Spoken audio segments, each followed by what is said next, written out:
Huh?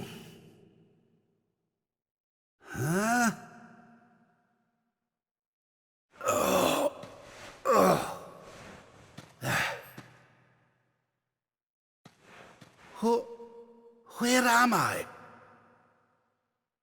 How did I get here? I can't remember a thing. Ah!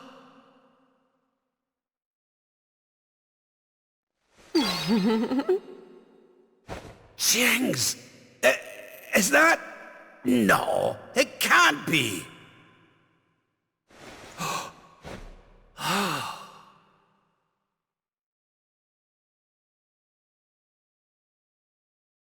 It is.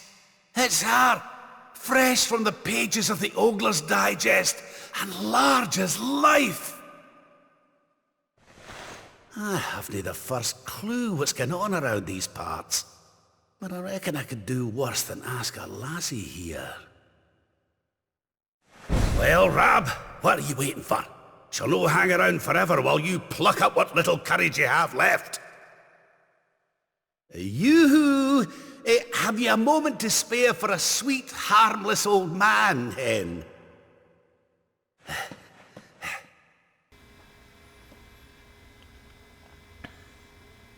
God, just a white void. Hello, this is King Zombies here, playing some more Dragon Quest XI's. What happens if I try to walk on? No. Okay, I can't walk away. Yeah. Hello. Where are you going? It's easy to catch up to you.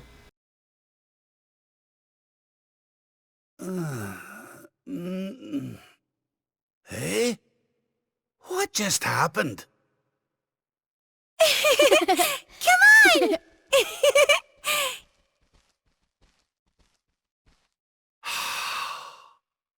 This can't be. But it is. It's Dundrasil, just as it once was. Looking sharp, Your Majesty. Ah!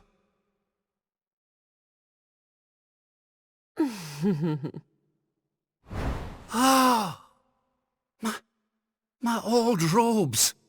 But how... What in the world's going on? Would you care to enlighten me, lassie? Walk this way.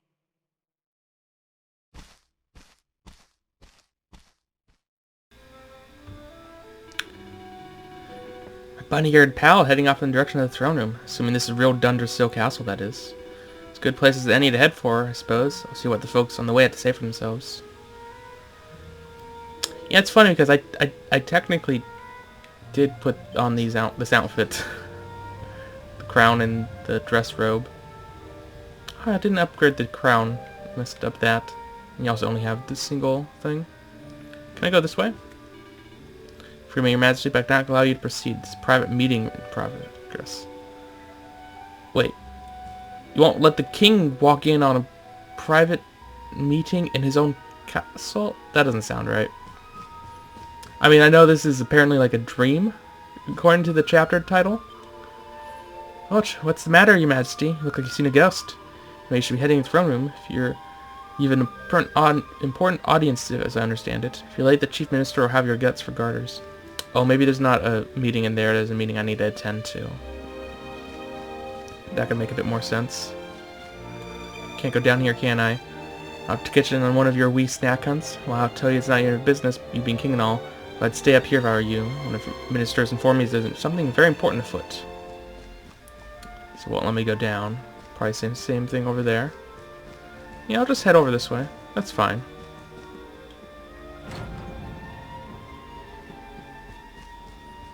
It's interesting. I think I'm walking in, like, the outdoor speed, not the indoor speed. Which is helpful. Good day, Your Majesty. Chief Minister is waiting for you in front of the throne. Okay. Well, I can't go that way. There's a guard. And there's a guard... Well, not technically a guard over here.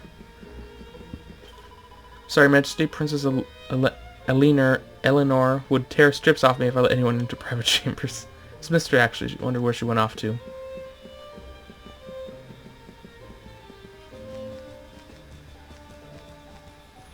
Well, I'm here. There you are, Your Majesty. Been looking for you everywhere. You must remember me telling you that you had an important audience scheduled. It's almost time. Hurry on over to your throne and prepare yourself. Which throne is mine? That's Queen's throne. Okay. Huh?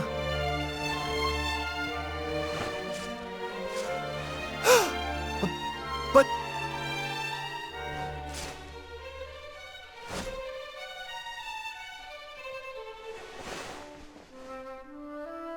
I trust you are well, Father. Eleanor! Erwin! It really is you! And you're young again! What's going on? Your Majesty, please forgive my insolence in seeking a personal audience with you today. I come before you not as the head of the Princess's Honor Guard, but as my own man.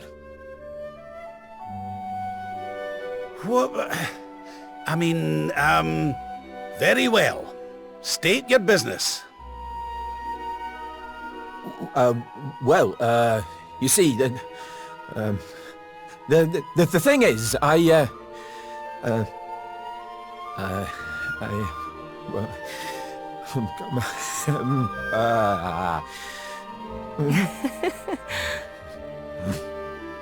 wish to ask for your daughter's hand in marriage. Erwin. And though I am but a soldier, and all too aware of my own lowly position, nevertheless I must persist. For there is one thing of which I am certain. My sword arm is steadfast, and my heart unwavering. There is no man alive who will love, honor, and protect your daughter as I can. Oh. Your Majesty, I place my fate in your hands. Will you allow me to continue to serve and protect your daughter? Not as the head of her honor guard, but as her dutiful and loving husband.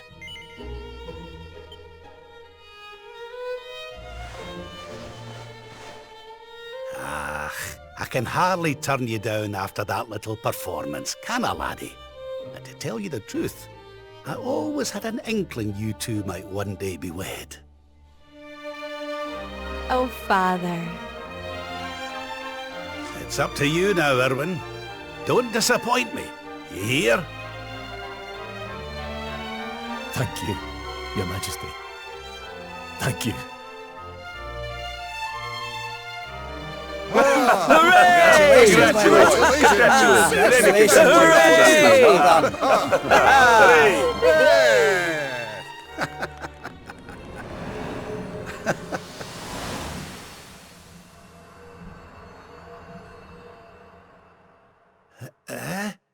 Huh? Huh? Huh? Crevens! Where do you spring from, lassie? And where's everybody gone? Did you enjoy your little trip down memory lane? Well, it's not over yet.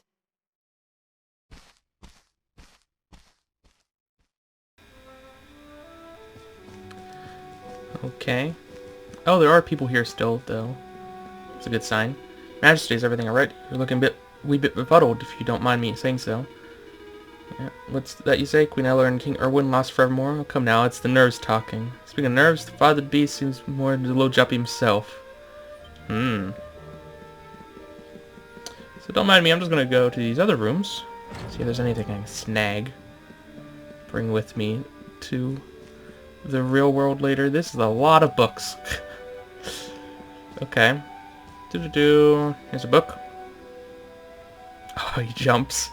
So, Old Diary of Raps. It takes off shelf and has a close look. Since the day I ceded the throne to young Erwin, the lad has poured his heart and soul into making Dunderstone the greatest kingdom it can possibly be. He was never raised as royalty, and I must admit, shared some of my subjects' doubts about whether or not he was truly suited to rule at first. But now I know I made the right choice. As soon as I gained He soon gained their trust and respect. Mine as well. The entire nation is united behind him. My dear Eleanor has made her a very fine choice of husband indeed, which means I can get on with enjoying my retirement. That jump.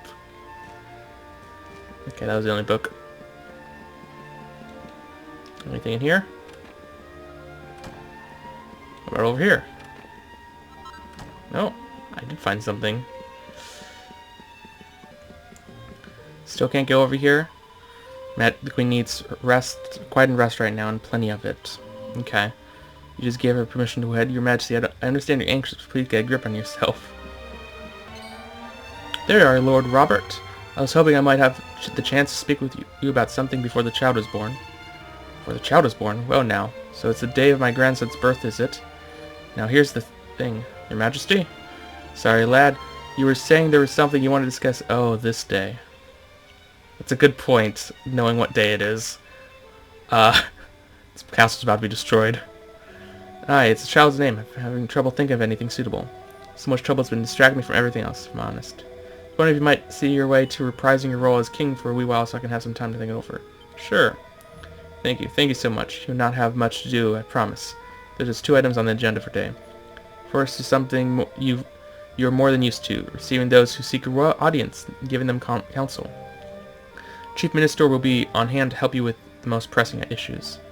Second is to make the rounds of the castle and assist anyone who needs your aid. The idea of the king aiding his subject directly was, of course, something you yourself initiated during your reign. I'll be by the fountain downstairs. That's where I do my best thinking. Once you've taken care of the day's business, please come and find me. I'm truly grateful for you agreeing to this. And I'm back in here. Okay. Well, let's deal with this then. King has apprised me of the situation. If you would be so kind to take a seat on the throne. We welcome visitors from other kingdoms and dealing with various matters. Oh boy. King Erwin will be deeply grateful for any assistance you can offer, I'm sure. Speaking personally, it'll be a pleasure to work with you again.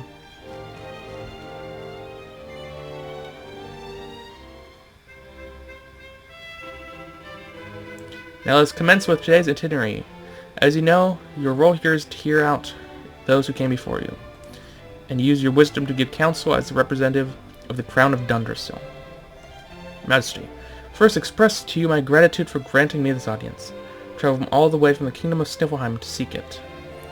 The matter I wish to bring before you today has been greatly exercising the ruler of my land. He is very much desirous to seek the counsel of the Crown of Dundersill, paragon of peace and prosperity. Go on. Regards a royal treasure that's been handed down to me from generation to generation of our royal line. It's known as the Blue Orb unless it has vanished, presumably stolen. King Gustav has used every means in their disposal to try and identify the thief and recover this most precious heirloom, but to no avail. However, a list of likely culprits has been identified, 4 to be precisely.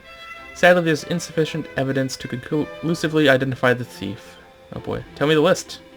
You may whittle down your list of suspects, but there are no clear means to which to do so? Okay, let's have a little think.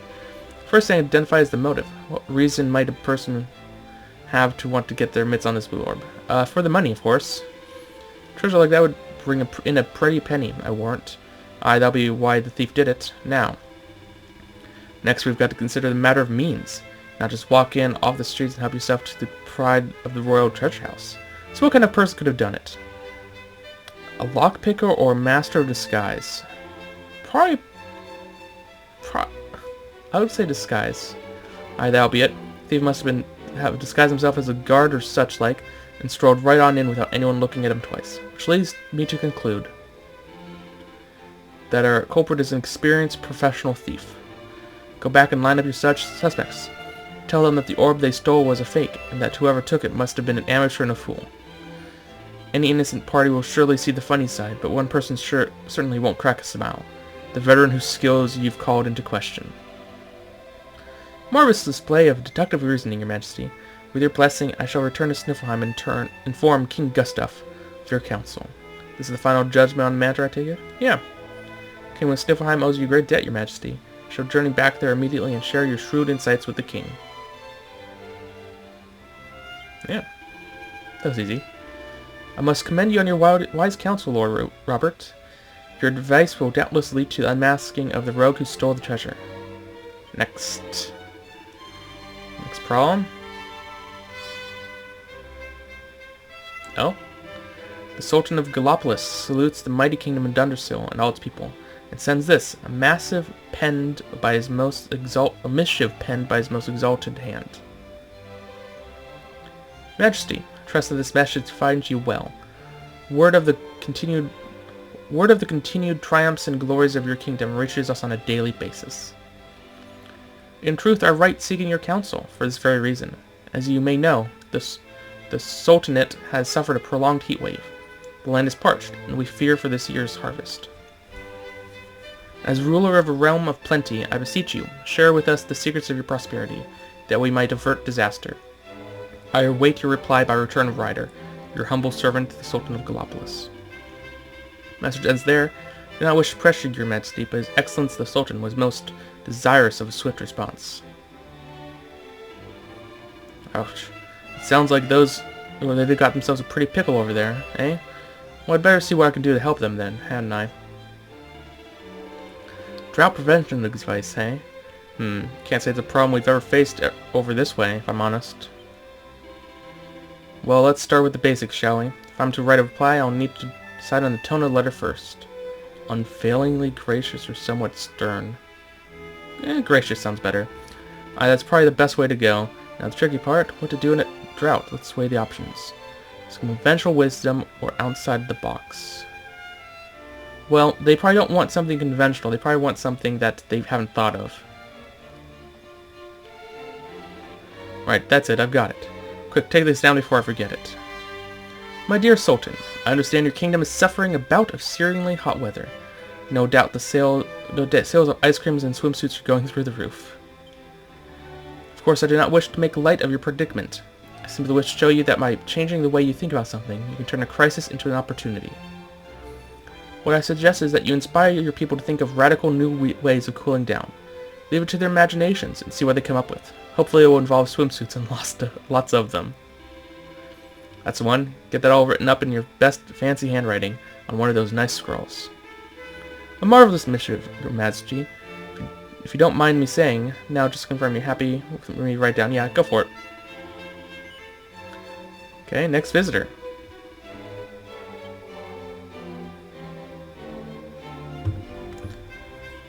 You're sure you're aware there are pugilistic tournaments held regularly in the town of Octagonia, where fighters from all four corners of the world compete to prove their worth. Naturally, there's no shortage of young hopefuls keen to represent Dundersill in the next grand event of this kind. To that end, I wish to present you with our kingdom's 3 final candidates. Who better than a fighting man like yourself, Lord Robert, to assess their potential? If it pleases your majesty, could you step forward and pick the one you think might be a champion in the making? Well, I have to talk to them, I guess. Find choice. Oh, you can try to see me good. Pick me, are you? That's pure brilliant. That is, you won't regret it. My opponent's wilder. Wait. I want to know. Like I can't get an idea of who they are though. Engage each candidate in conversation. Oh yeah. Would discerning choice. Fellows blessed with the rarest of fighting talents. Luck. That's interesting. Afraid I'm not exactly brimming confidence, Your Majesty, but pick me, I'll cross my fingers. Okay, well let's look at the bear. Interesting choice. One's a real wild one without a shred of decency or compassion. Man who will stop at nothing to achieve victory. Can't bear some of the things people say about me. You know, I'm not bad, honestly, so you're gonna choose me or what? Zip, grin, and bear it. This is meant to be a tournament for humans after all. Yeah, I'm gonna go with you, I guess. I don't think it matters. I think this is all just for fun. You can shred steel with his bare hands. Yeah. You don't regret it. Let's go. Daisy won't let you down, I promise. I'll tear their daft wee nyaft limb from limb. And do Dundersill proud. Just you wait and see. How's work, Your Majesty? Yeah. Very word. Victory for Dundersill is assured. All we need to do now is await our triumphant victor's return.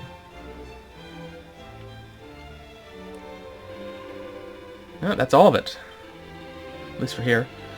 Yeah, there might be troubled sores elsewhere in the castle. Before I depart, allow me to say that it was an absolute pleasure to witness your work today.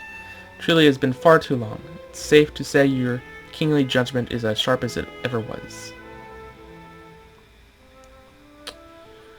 Well, this might be a little bit short, but I'm going to end it here because I'm anticipating another full length time before the end of this chapter.